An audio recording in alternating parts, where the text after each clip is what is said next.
নমস্কার, আপনারা দেখছেন খবর বাংলা টিভি চ্যানেল। জানাবো আজকের বাছাই করা কিছু গুরুত্বপূর্ণ খবর। প্রথমে জেনে নিন শিরোনাম, তারপরে জানাবো বিস্তারিত খবর। মোদি শাহের বঙ্গ সফরের আগে বিরাট সিক্রেট ফাঁস করলেন দিলীপ ঘোষ। বদলে যাবে বঙ্গ রাজনীতির রং। ভোটের আগেই জোটে ভাঙন, মোদির মিটিং ছেড়ে বেরিয়ে গেলেন নীতিশ কুমার। 26-এর ভোটের আগেই বাংলায় ভোট, বিজ্ঞপ্তি প্রকাশ করে দিনক্ষণ জানিয়ে দিল নির্বাচন কমিশন। ঝামেলা পাকিয়েও লাভ হলো না, দৌলতাবাদের সমবায় ভোটে তৃণমূলকে হারিয়ে জয়ী বাম কংগ্রেস জোট। অপারেশন সিঁদুর নিয়ে বেফাঁস মন্তব্য নয়, দিল্লির বৈঠকে এনডিএ নেতাদের সতর্ক বার্তা মোদির।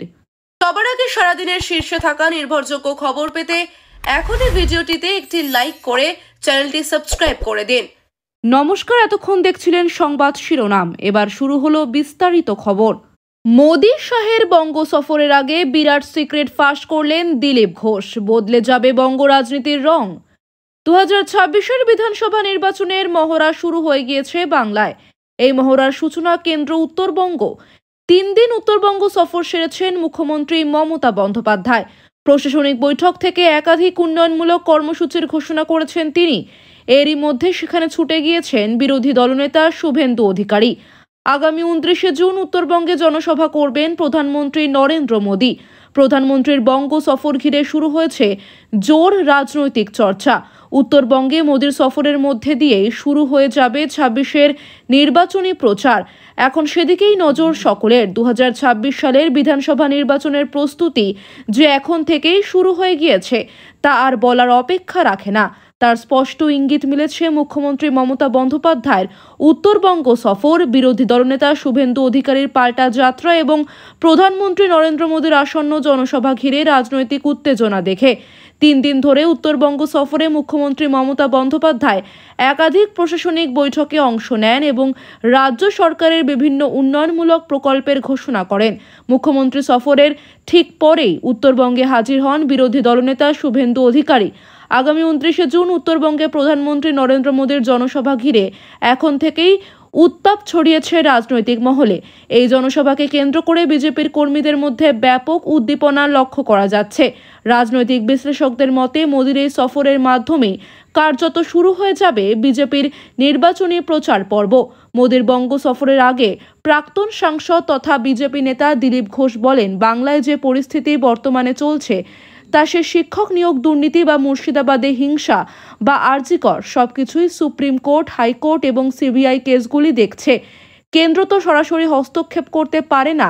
এই বিষয়গুলিকে নিয়ে আন্দোলন জারি রাখা, বঙ্গ বিজেপি নেতৃত্বকে আগামীর আন্দোলনের রূপরেখা তৈরি করে দেওয়ার কাজ কেন্দ্রীয় নেতৃত্ব লাগাতার করেই চলেছে। আর নির্বাচনকে সামনে রেখে সর্বভারতীয় নেতারা আসবেনই।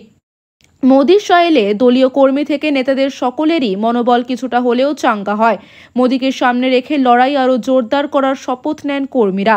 আর অপরদিকে সংগঠন সামলেছেন অমিত শাহ। আমাকে উনি সভাপতি বানিয়েছিলেন, আমাদের লড়াইয়ে সব সময় পিঠে হাত রেখেছেন। তারই পরিণাম বিজেপি এখন রাজ্যের প্রধান বিরোধী দল। বাকি কাজ করার জন্য এবার ঝাঁপিয়ে পড়বে বঙ্গ বিজেপি। যোগ্য চাকরিহারাদের আন্দোলন ইতিমধ্যে 19তম দিনে পড়েছে।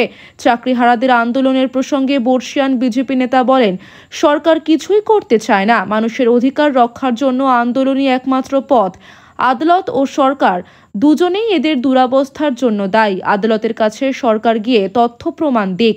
যে পথে সরকার চলার চেষ্টা করছে এটা কোনো সমাধানের পথ নয়। ভোটের আগে জোটে ভাঙন, মোদীর মিটিং ছেড়ে বেরিয়ে গেলেন নীতিশ কুমার। নয়াদিল্লি, বিহার নির্বাচনের আগেই এনডিএ জোটে ভাঙন। প্রধানমন্ত্রী নরেন্দ্র মোদীর ডাকা বৈঠক মাঝপথে ছেড়ে বেরিয়ে গেলেন বিহারের মুখ্যমন্ত্রী নীতিশ কুমার। বিহার নির্বাচনকে পাখির চোখ করে আজ এনডিএ মুখ্যমন্ত্রীদের সঙ্গে বৈঠকে বসেছিলেন প্রধানমন্ত্রী নরেন্দ্র মোদী।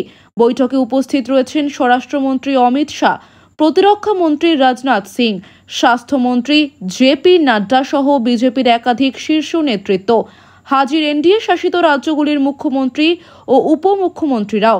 এনডিএর ঐক্যবদ্ধ ছবি তুলে ধরতেই এই বৈঠকের আয়োজন। পাশাপাশি কেন্দ্রীয় সরকারের কাজের সঙ্গে যাতে এনডিএ শাসিত রাজ্যের কাজের সমন্বয় ও সাযুজ্য থাকে তা নিশ্চিত করতেই বৈঠক ডাকা হয়। অপারেশন সিঁদুরের জন্য প্রধানমন্ত্রীকে ধন্যবাদ জ্ঞাপন এবং জাতিভিত্তিক জনশুমারি নিয়ে প্রস্তাবনা গ্রহণ করা হবে এই বৈঠকে। আজকের বৈঠকে উপস্থিত ছিলেন বিহারের মুখ্যমন্ত্রী নীতিশ কুমার, কিন্তু মাঝপথে যিনি বৈঠক ছেড়ে বেরিয়ে চলে যান। এরপরই শোরগোল পড়ে যায়। কেন হঠাৎ নীতিশ কুমার বৈঠক ছেড়ে বেরিয়ে গেলেন তা স্পষ্ট নয়, তবে শোনা যাচ্ছে নীতিশ কুমার অসুস্থ বোধ করছিলেন। আবার বৈঠকে যোগ দেবেন তিনি। প্রধানমন্ত্রীর ভাষণের সময় তিনি উপস্থিত থাকবেন। নীতিশ কুমার বেরিয়ে যাওয়ার সময় দিল্লির অশোকা হোটেলে তাকে গেট পর্যন্ত এগিয়ে দিতে আসেন বিজেপি নেতা বিনোদ তাওরে। প্রসঙ্গত, গতকাল নীতি আয়োগের বৈঠকেও হাজির ছিলেন না নীতিশ কুমার। এরপরে জল্পনা তৈরি হয়েছে যে এনডিএ জোট কি ভাঙছে। সামনে বিহার নির্বাচন, গদি ধরে রাখতে মরিয়া নীতিশ কুমার। সেই কারণেই তিনি লোকসভা ভোটের আগে কংগ্রেস আরজেডি জোট ভেঙে এনডিএতে যোগ দিয়েছিলেন। এবার নির্বাচনে আরজেডি সহ বিরোধী দলগুলি জাতিভিত্তিক জনশুমারিকে অন্যতম ইস্যু তৈরি করছে। 26-এর ভোটের আগেই বাংলায় ভোট, বিজ্ঞপ্তি প্রকাশ করে দিনক্ষণ জানিয়ে দিল নির্বাচন কমিশন। 2026-এ বাংলায় বিধানসভা নির্বাচন। 2021-এ নির্বাচন জিতে তৃতীয় দফায় ক্ষমতায় তৃণমূল কংগ্রেস সরকার। 26-এর ভোট নিয়ে রাজনৈতিক দলগুলি নিজেদের মধ্যে পরিকল্পনা তৈরি শুরু করেছে ইতিমধ্যে। তার মাঝেই ভোটের দামামা রাজ্যে। নির্বাচন কমিশন রবিবার বিজ্ঞপ্তি প্রকাশ করে জানিয়ে দিয়েছে দিনক্ষণ। রবিবার নির্বাচন কমিশন বাংলা সহ মোট 4 রাজ্যের 5 আসনের বিধানসভা উপনির্বাচনের দিনক্ষণ জানিয়েছে। উপনির্বাচন হবে বাংলার কালীগঞ্জ বিধানসভায়। ওই বিধানসভার বিধায়ক নাসির উদ্দিন আহমেদের মৃত্যুতে বিধায়ক শূন্য এলাকা। উপনির্বাচন হবে আগামী বিধানসভা ভোটের আগেই। এছাড়া গুজরাটের কাদি বিসাবাদ্রে উপনির্বাচন হবে। কাদির বিধায়কের মৃত্যু হয়েছে এবং বিসাবাদ্রের বিধায়ক পদত্যাগ করেছেন। ফলে ওই 2 বিধানসভা বিধায়ক শূন্য। কেরলের নীলাম্বরের বিধায়ক পিভি আনভার পদত্যাগ করেছেন বিধায়ক পদ থেকে। উপনির্বাচন হবে ওই আসনে। পাঞ্জাবের লুধিয়ানা পশ্চিমের বিধায়ক গুরপ্রীত বাসরির মৃত্যু হয়েছে। ওই বিধানসভায় উপনির্বাচন হবে। এই 5 কেন্দ্রেই উপনির্বাচন হবে 19শে জুন। ভোট গণনা হবে 23শে জুন। 2রা জুনের মধ্যে প্রার্থীদের মনোনয়ন দাখিল করতে হবে। প্রার্থীদের নাম প্রত্যাহারের শেষ দিন 5ই জুন।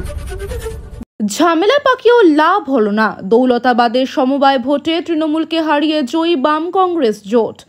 ঝামেলা পাকিয়েও লাভ হলো না। দৌলতাবাদের সমবায় ভোটে তৃণমূলকে হারিয়ে জয়ী বাম কংগ্রেস জোট। রাস্তা অবরোধ, লাঠি সোটা নিয়ে ভয় দেখিয়েও লাভের লাভ কিছুই হলো না। মুর্শিদাবাদের দৌলতাবাদের মহারাজপুর কৃষি উন্নয়ন সমবায় সমিতির নির্বাচনে জয়ী হয়ে বলছে বাম কংগ্রেস জোট। বড় ধাক্কা খেল শাসক দল তৃণমূল কংগ্রেস। দি ওয়াল ব্যুরো। রাস্তা অবরোধ, লাঠি সোটা নিয়ে ভয় দেখিয়েও লাভের লাভ কিছুই হলো না। মুর্শিদাবাদের দৌলতাবাদের মহারাজপুর কৃষি উন্নয়ন সমবায় সমিতির নির্বাচনে জয়ী হয়ে বলছে বাম কংগ্রেস জোট। বড় ধাক্কা খেল শাসক দল তৃণমূল কংগ্রেস।